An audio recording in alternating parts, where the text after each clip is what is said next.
Radhe Radhe everyone. आज की video में हम जानेंगे कि नवरात्रि में अष्टमी या नवमी जिस दिन भी हम कन्या पूजन करते हैं उस दिन हम माता रानी का पूजन कैसे करते हैं, क्या भोग लगाते हैं, कैसे भोग लगाते हैं और कैसे पूजा करते हैं।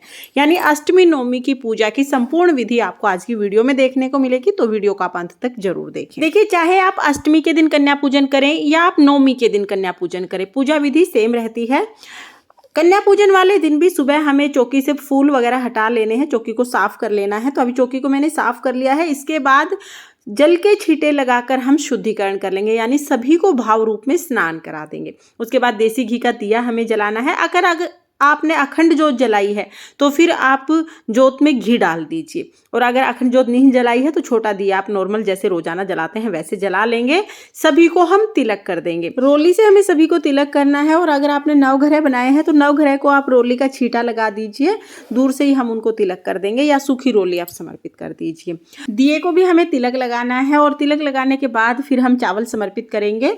यानी कि कन्या पूजन वाले दिन भी सुबह के समय हमें बिल्कुल वैसे ही पूजा करनी है जैसे हम पूरे नवरात्रि सुबह के समय पूजा करते हैं। अगर आपको फूल मिल जाते हैं तो आप फूल जरूर समर्पित करें, फूल नहीं मिलते हैं तो कोई बात नहीं, बगैर फूल के भी आप पूजा कर सकते हैं। इसके बाद हमें भोग समर्पित करना है। तो देखिए, कन्या पूजन के दिन अगर आपको पान मिल जाता है तो आप पान का भोग समर्पित कर दें। पान नहीं मिलता है, पान का पत्ता मिलता है, तो पान के पत्ते पर आप लौंग, इलायची, सुपारी और पताशा रख के पान का पत्ता समर्पित कर सकते हैं। और अगर आपको पान का पत्ता भी नहीं मिलता है तो आप सिर्फ लौंग, इलायची समर्पित कर दीजिए।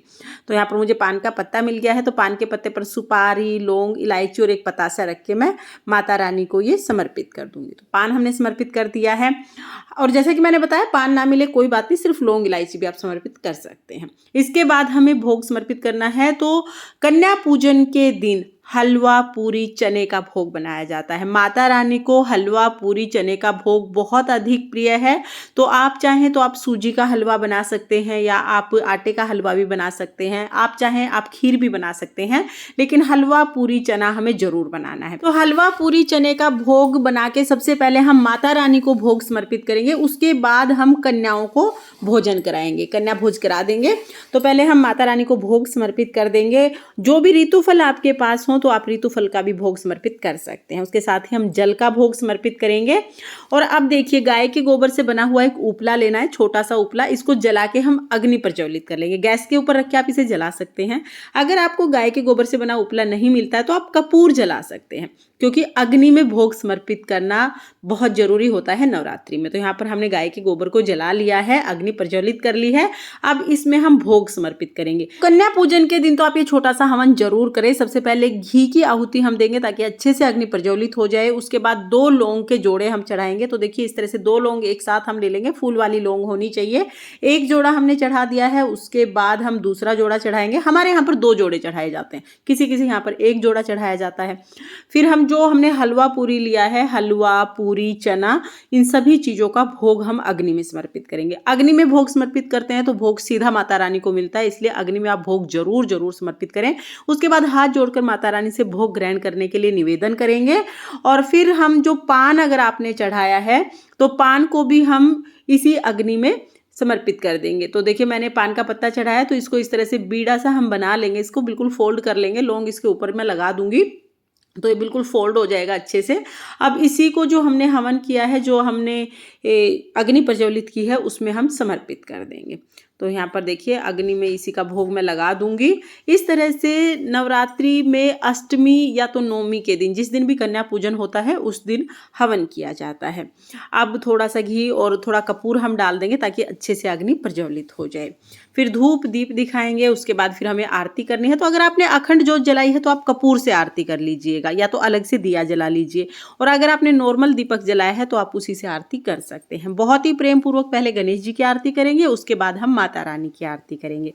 आरती करने के बाद हाथ जोड़कर पूजा में रही कमियों के लिए क्षमा याचना करेंगे, और अपनी मनोकामनाओं को पूर्ण करने के लिए माँ भगवती से प्रार्थना करेंगे। अब आरती हमने कर लिया। आरती के बाद थोड़ा सा जल अपने हाथ में लेंगे, और जो हमने छोटा सा हवन किया ना, उसके ऊपर से 2 बार हम जल वार देंगे, या आप हल्के से छींटे भी लगा सकते हैं जल के।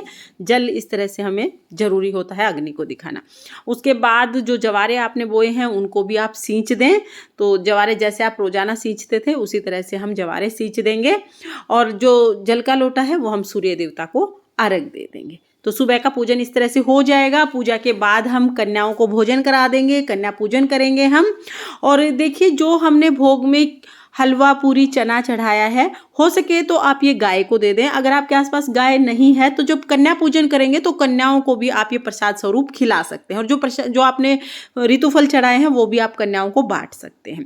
इसके साथ ही हमारे यहाँ पर जो कलश का नारियल है उसको कन्या पूजन के दिन उठा लेते हैं, इसको तोड़ के कन्याओं में बांट देते हैं। यानी इस नारियल का प्रसाद हम लोग बनाते हैं और वो सभी कन्याओं में बांट देते हैं। घर के सभी सदस्य उस प्रसाद को ग्रहण करते हैं। अगर आपके यहाँ भी इस नारियल का प्रसाद बनाया जाता है तो कन्या पूजन के दिन आप इसे उठाकर प्रसाद बना सकते हैं। अगर आपके यहाँ पर इसको विसर्जित किया जाता है तो फिर आप इसको दशहरे के दिन उठाकर विसर्जित कर दीजिएगा। साथ ही जो आपने पैसे चढ़ाए हैं दक्षिणा, वो भी आप कन्याओं को दे सकते हैं। तो किसी भी कन्या को आप ये दक्षिणा दे दीजिए।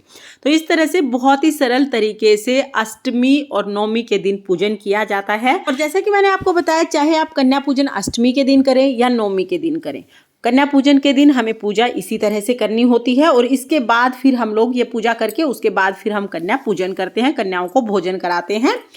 आप लोग कन्याओं को भोजन अष्टमी के दिन कराते हैं या नवमी के दिन कराते हैं, मुझे कमेंट करके जरूर बताना। हमारे यहाँ पर अष्टमी के दिन कन्याओं को भोजन कराया जाता है। अष्टमी के दिन हम लोग इसी तरह से पूजा करते हैं, उसके बाद कन्या भोज कराते हैं। आपको अष्टमी नवमी की ये सरल पूजा विधि कैसी लगी कमेंट करके जरूर बताना। अगर ये वीडियो आपको पसंद आई हो, वीडियो अगर आपके लिए थोड़ी बहुत भी यूजफुल हो तो प्लीज़ वीडियो को लाइक कर देना। और हम महिलाएं घर में तीज त्योहार कैसे करते हैं ये देखने के लिए मेरे चैनल को सब्सक्राइब कर लेना।